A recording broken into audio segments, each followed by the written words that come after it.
JJ of Madelief, Dust on the Horizon, a South-African Westeen Tale. The wind rolled in from the Indian Ocean, carrying the smell of salt and distant rain as it swept across the scrubland outside the Mossel Bay County District. In that wild stretch, where fine bush swayed like whispering ghosts and the earth was red as old memories, sat the frontier town of Madelief, a place where law was thin and one man held the line. They called him JJ, the sheriff. A broad-shouldered, silver-templed man with hands like weathered leather and blue eyes sharp enough to read a man's soul in one glance.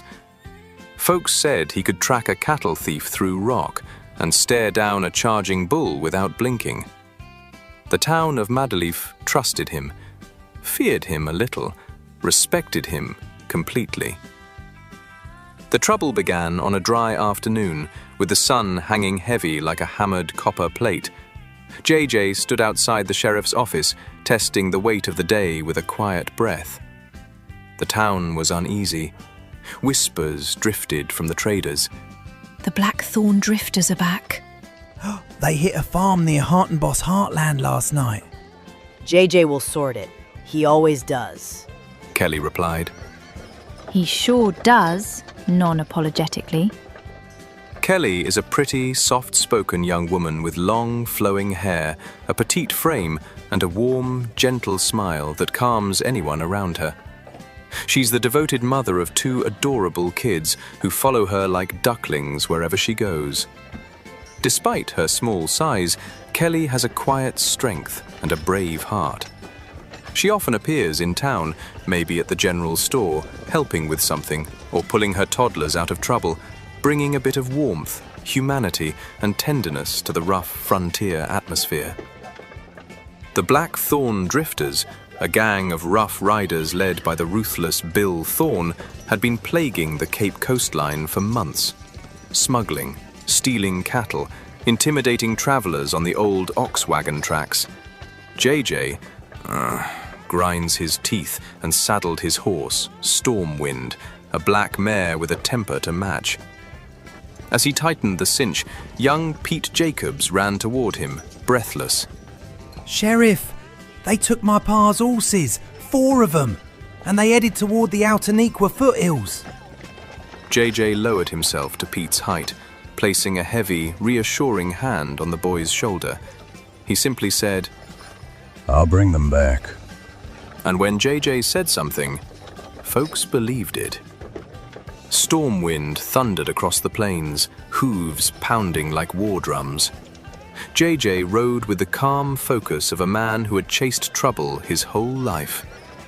Tracks led through rocky outcrops, across dry riverbeds, and into a narrow pass lined with towering aloes.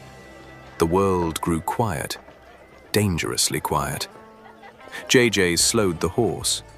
Ahead, smoke curled from a small campfire. Voices drifted on the wind. Laughter, drunken, careless. JJ slid off Stormwind and walked forward, each step steady as granite. The gang lounged around the fire, rifles close, stolen horses tied to a stump. Bill Thorne looked up, smirk curling. Well, if it ain't Madelief's big man, JJ himself. JJ didn't reach for his gun. He didn't need to. "Those horses will go home," he said. "Alive." Bill rose slowly, towering but unsteady from drink. You think you can just walk in here alone, Sheriff? JJ's stare didn't waver. "I don't think. I know." Behind Bill, one of the men twitched, hand drifting toward a rifle. JJ's voice cut through the air like a blade. "Don't." The man froze. The standoff began as Bill spat into the dirt. This land doesn't belong to you, JJ. JJ's jaw tightened. "It belongs to peace, and you're bad for it." Bill grabbed his revolver, quick. JJ was quicker. A single shot rang through the pass, echoing off the cliffs. Bill's gun flew from his hand, clattering into the dust. JJ hadn't aimed to kill, only to end the fight. The blackthorn drifters stared, stunned. No one moved. JJ holstered his revolver like a man closing a door. Tie your captain's hand. He ordered the rest. Untie the horses, then walk, far from Mossel Bay. If I see any of you in Madelief again, the next bullet won't hit a gun. The drifters didn't argue. Not with JJ. By sunset, JJ rode into Madelief, leading the stolen horses, Bill Thorne tied across one of them like a sack of potatoes. Townfolk cheered. Children ran alongside. Traders tipped hats. Women smiled with grateful relief. At the sheriff's office, JJ handed Bill off to the constable. Lock him up, He said. Then, patting Stormwind's neck, he added softly, and make sure someone feeds the man. He'll stand trial, not starve. That's who JJ was. Hard when he needed to be, fair when others wouldn't bother.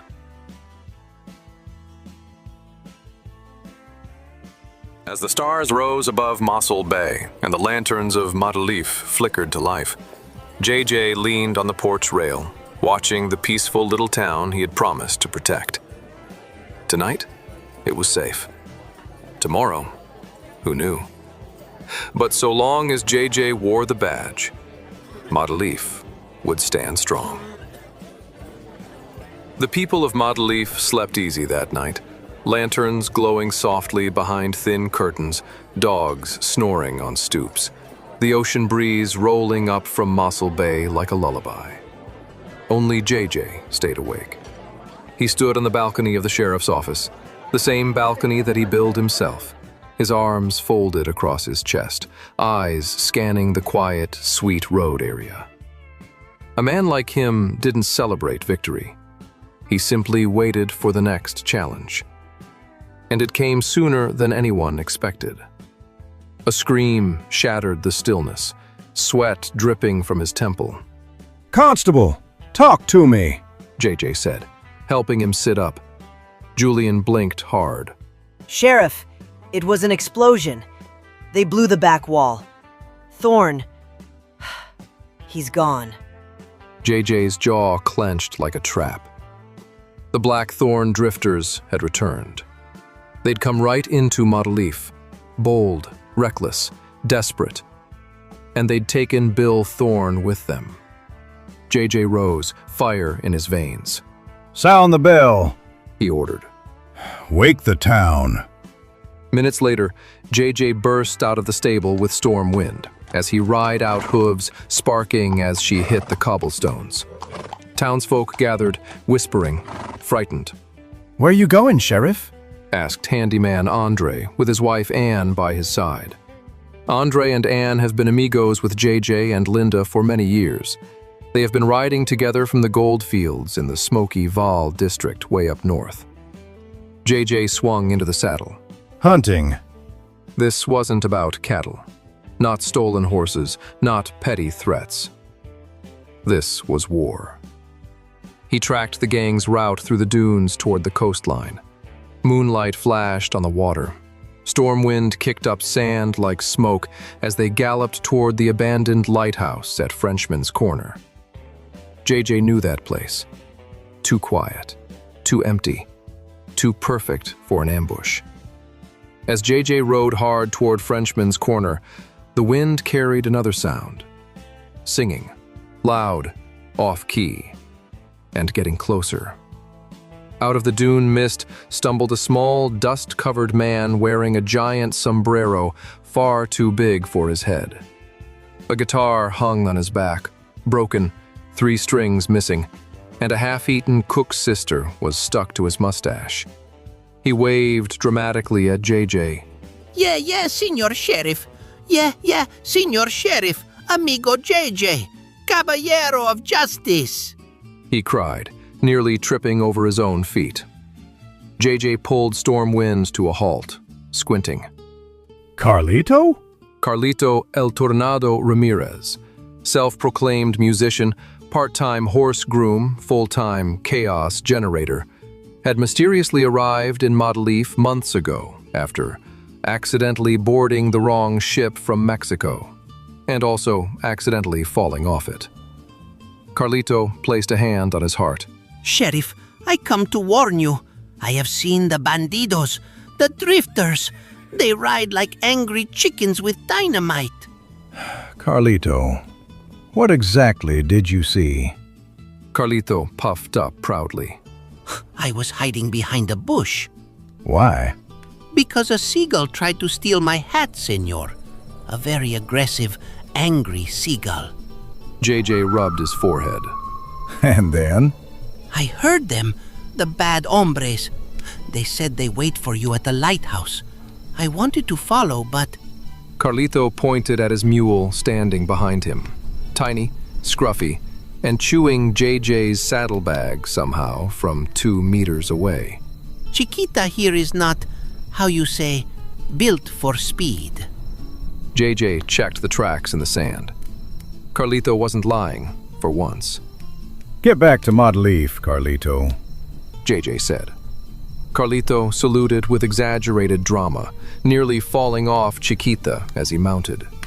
Go with the wind, Sheriff JJ. I will guard the town.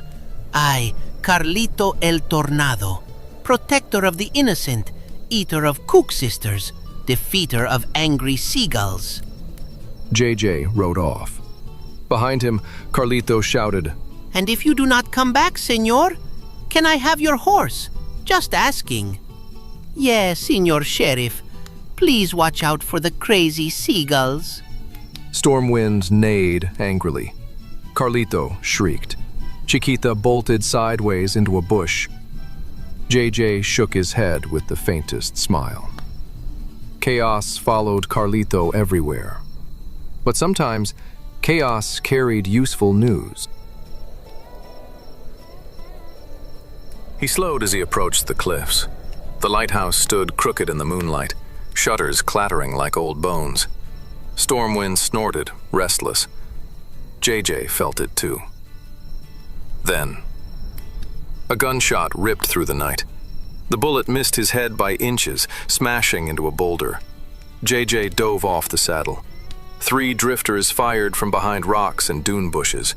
He rolled, returned fire with controlled precision. Bang, 1 down. Bang, second man's rifle shattered from his hands. The third rushed him with a knife. JJ met him head on, caught the wrist, twisted, and slammed the man into the sand. Where is Bill Thorne? JJ growled. You're too late. Boss ain't running tonight. He's hunting. A whistle echoed from deeper in the rocks, sharp, mocking. Bill Thorne stepped into the open, coat flapping in the wind, a bandage on his arm where JJ shot him earlier. You made a mistake letting me live, Sheriff. He raised his rifle. JJ sprinted behind a boulder as bullets peppered the sand. The Misty Hills Duel. Bill yelled over the gunfire. You think you can protect Madelief forever? You think you're the law? No, JJ. You're just another man.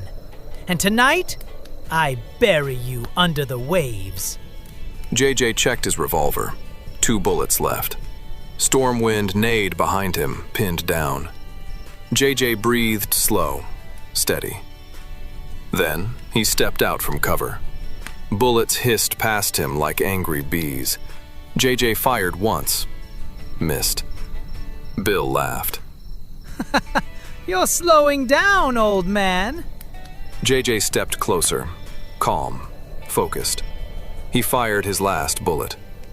Bill ducked. The bullet struck the lantern behind him. Boom! Flames erupted, licking up the rocks. Bill cursed, stumbling back toward the cliff edge. JJ charged. The 2 men crashed together, fists flying.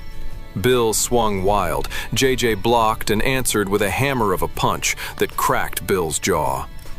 They grappled near the edge, waves crashing below like hungry wolves.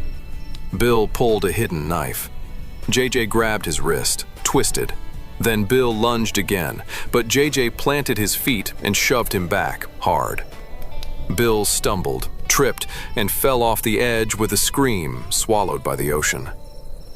Silence. Only wind and waves. JJ stood, chest heaving, sweat and dust streaking his face. By dawn, JJ rode back to Madelief, storm wind, tired but steady. Townsfolk watched as he dismounted, dirty, bruised, but alive. What happened? Asked Mrs. Paul. JJ removed his hat. He said simply, "The Blackthorn drifters won't be coming back." Kelly replied. Thank you, Sheriff. You make it easier to live our best life. You sure have a purpose in our lives. Please remember, pretty señorita, the prickly pear cactus is only approached when it has fruit. Carlito was referring to the Blackthorn drifters. That's only interested in when they can gain something. Another day saved. But deep down, JJ knew something. Everybody around him appreciates him.